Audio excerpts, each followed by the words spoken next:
Hello and welcome, I'm Arumba. Thank you for joining me. Let's play some more Galactic Civilizations 3 beta. So I've been messing around a bit with the Govern tab. I'm trying to figure out exactly what this penalty is. So, I've got like 55 manufacturing production right now. I swung the thing all the way this way. And because we're Drengen, we get a bonus to our military production. So 55 gets converted into 74. And then when you go to manage the one shipyard, I've got everything coming here. You can see again that 74.4 available manufacturing, but then manufacturing per turn 42.4.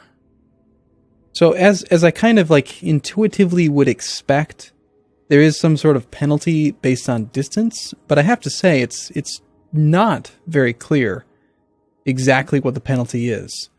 And I don't know, hopefully they can improve on that. But aside from little things like that, I'm very excited about this game. Like, one thing I have to mention, I'm not 100% sure if I mentioned it already or not, is that I really like this hex grid compared to Galciv 2, which was actually square. It was square grid-based. And I think the hex grid just adds a lot more, I don't know, I guess balance to the game. Because with the square grid, moving diagonally, you're actually, a squared plus b squared equals c squared type triangle movement, that whole thing. You're actually moving further if you move diagonally than if you move directly up or down. And so that was always kind of weird to me. But with the hex, it's equal, which makes a lot more sense. So I don't really know what I should do with production now that I know that it's not giving me full benefit. But I don't know. We're going to kind of go like that again. And then we do have our new ship, the Short Range Constructor Mark 1, which is nice. Available manufacturing 37.9, and then it's actually putting it 24.1. It is what it is. So, but without further ado, we'll just keep playing more turns. Of course, I accidentally cheated so much that it's not like it's going to be a very difficult game to win, I think. But I would like to mess around with some more guns and stuff. In fact, maybe we could even spend some time building a new ship. Yeah, well, like, what are we doing for, technology-wise, we're not getting anything fancy. Let's do the designer. Say new design. We want to go to the hulls. We can use one of these. If you wanted to, you could actually just do tiny starter and just start with nothing but a little tiny itty bitty tiny box. And then you just build around it. But no, I think we won't do that. Let's see. I think a lot of these ships are going to come out pretty darn good on their own. But, so we've got tiny templates and then cargo templates.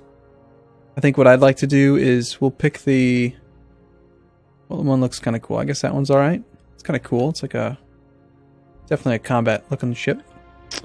We'll choose that one, and then we will just go to the equipment. I'm not going to change the design of it. Drengen ship looks alright, but what I want to focus on is actually putting together the right type of weapons and everything. I think that would be cool. Just so we can say we've built our own. So we got an ion drive. So let's see, is this going to be an offensive ship? I think so. I think we need an offensive ship. Let's see if we can throw an ion drive somewhere on here. Maybe attach it to the bottom, down here-ish. That looks alright. Kind of nice, actually. And that's 18 out of the available 25 on this ship. So we can't do too much else. But let's go ahead and add some weapons. So we've got increases beam attack. The mass of a laser is 10. So we can't even fit that on here. Mass of the missile, mass of the cannon. So we definitely cannot fit the ion drive. It's just too expensive. Mass of 18. Hyperdrive Plus is only 16. And the Hyperdrive also 16. So there's very, very little argument to ever use the Hyperdrive anymore. Let's get rid of the actual ion drive and go with the Hyperdrive Plus. Pitch it down there-ish again. So that's 16 out of 25. That's 9 more available. Did I not even do the math? Is there anything here that was 9? No, there isn't. Alright, fine. So screw the idea that the thing's actually going to have mobility. Let's just go with guns. Missile mass 14. Cannon mass 12. So we can fit 2 cannons. Or if we wanted to, we could do a mix of lasers and cannons. Kinetic weapon, kinetic attack 3, 4, and 2. Interesting. Well, if the game's math works the same that it did in GalCiv 2, which I have to imagine that it would, it's got this weird formula where armor is more efficient than weapons, and you basically have to take the square root of your offensive damage and compare that against the defensive value. So, for instance, having one of each is more efficient than having lots of one. It's a weird system. I have no idea how the system works on this game, and I really don't like things that aren't symmetrical, but I think what we will do is we'll go with a mixture. We'll go with the some lasers.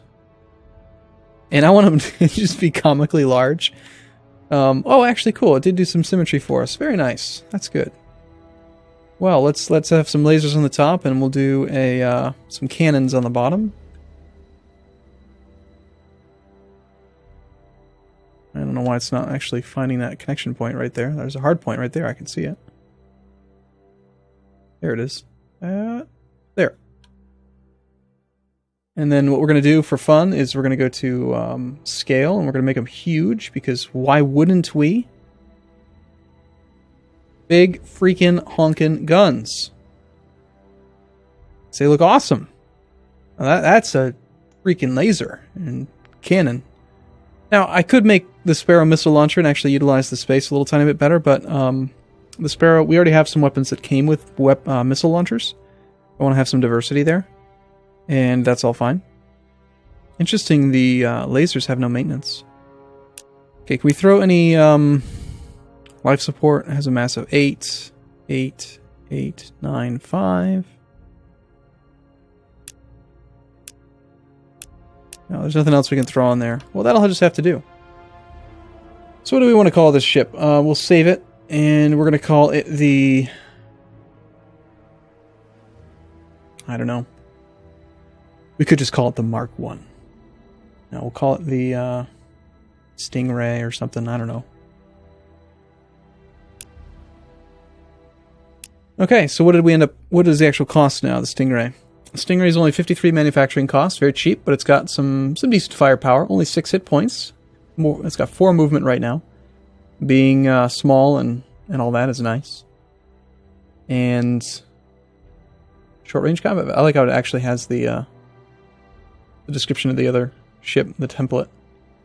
I don't know what tactical speed does, but I'm assuming that affects combat. I'd like to see some combat soon. So, okay, yeah, we got our ship. Greetings from the Terrans. Very good. So we've met the Terrans somewhere on the map. Oh, I didn't mean to do that. We have an idle ship down here. Yes, we do. You need to scout that perimeter. Why would you try to path around something up there? There must be like a sun right there, I bet. I'd be willing to bet there's a sun right there. Alright. Next turn. I'm also curious to see... Oh, hey, confirm battle. Confirm battle? Done. I'm confused. Where did we battle?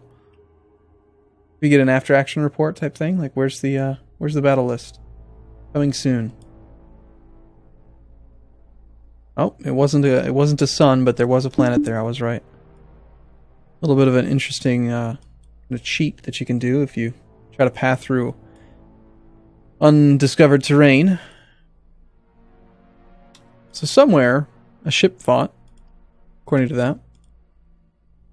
Are you going to finish that damn constructor soon? I mean, seriously. And then here, we don't actually want to make too many of those. Let's cancel that one and this one. And then we will build a couple Stingrays. And then we'll add in the short-range constructors again. And then maybe we will go to the governor and skew the spending a little bit here, see if we can get that construction speed up. Yeah, 2 turns. I like that. Sounds good. And there's not much else going on this turn, so I'm just going to keep plowing through turns.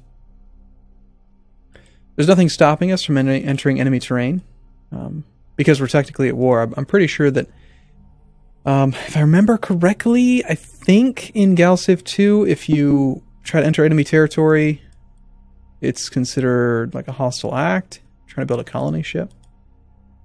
Here's our scout. Bring it over here. See the end of that turn. It'd be very bad to lose our survey ship. It has no attack, no defense. It's got 60 hit points, which is good, but it, you know, they've got a Defender Mark 1-2. I have to imagine that... Ooh, it's an assault ship, so it's got 20 hit points. Mid-range missile boat. I have to imagine that ship is either something that they've built themselves, or more likely one of the anomaly type things. I'm curious to see how combat works. Can we attack the shipyard? Well, this thing has no weapons, so... Unarmed but quick with excellent sensor range. It will lose every fight, so try not to get into any. Oh, awesome. Same thing with our survey ship. Retreat! Let's just command this thing to survey again. And it will take care of... Oh, you're just going to path right into that, even though it's outside of range? Cool. That's nice of you. Alright, so we got our constructor, finally. Finally, it's finished. The stupendously expensive constructor with its 7 movement. And the details button is working again now, since I've reloaded the game. You can actually see the modules if you look really closely and you like know where they are. This is the one that actually has those components. It's got 4 environmental support somewhere on it. Doesn't really matter, but they're on there. So anyway, yeah, I can travel stupidly far, and we're going to have it go right here. And it's all done.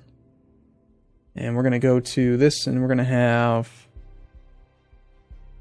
Alright, construction points +1, sensor range +3, defenses, starbase factory, boost in manufacturing of nearby worlds.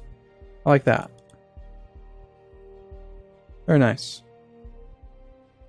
Sounds good. And now this thing's going to spit out another one in just 2 turns, which is good. Next.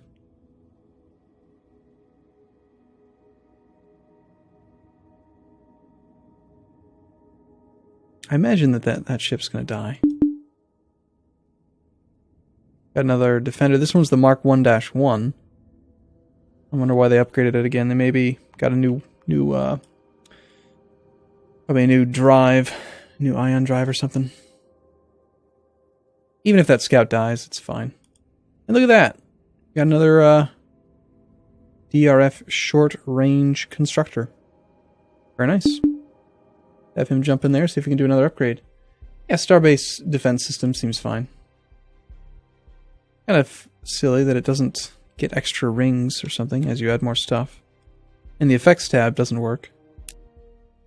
Oh, every time I play this game, it just makes me really want the full version to come out. Very excited about this game.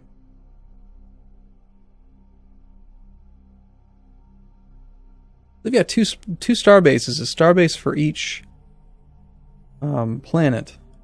I wonder why. Probably just to maximize efficiency? Makes sense. Alright, I want my first little weapon. First little ship. Stingray. Alright. Metal colony. Alright, cool. So this ship, or this colony, has lots of forced labor camps.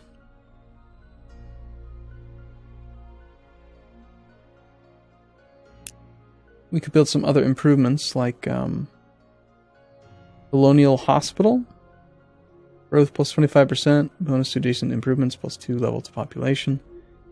We've got plenty of population limit available, so...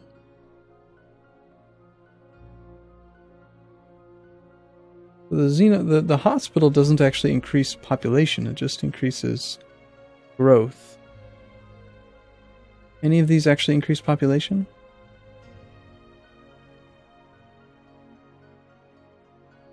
Increases a planet's influence. Let's go with the Colonial Hospital. And then for fun, we'll put a Xeno farm right there. Good influence plus 1 to wealth. Sure, we'll even throw in an influence thing. For fun. And that'll probably be it for that planet, really. There's not much else to explore on this little tiny game, tiny map. These guys are actually exploring in the same path. And yes, he did just willy-nilly decide to leave his supply range. Now he's heading all the way over there. Cool. Hey, we've got a Stingray. The DRF. Stingray Mark 1. 1. M11. So the first ship of that type, probably. Okay, let's experiment a bit with fleets. So the ship has 4 movement. Just like in not Dwarf Fortress, Galciv 2, I imagine that there are special modules that will increase the speed of your ships. So if you put more of them into a fleet and they all have little things that make them all move faster, then you can actually get more movement as a grouped fleet. Doesn't seem to say any kind of like limits to the size of it. Command.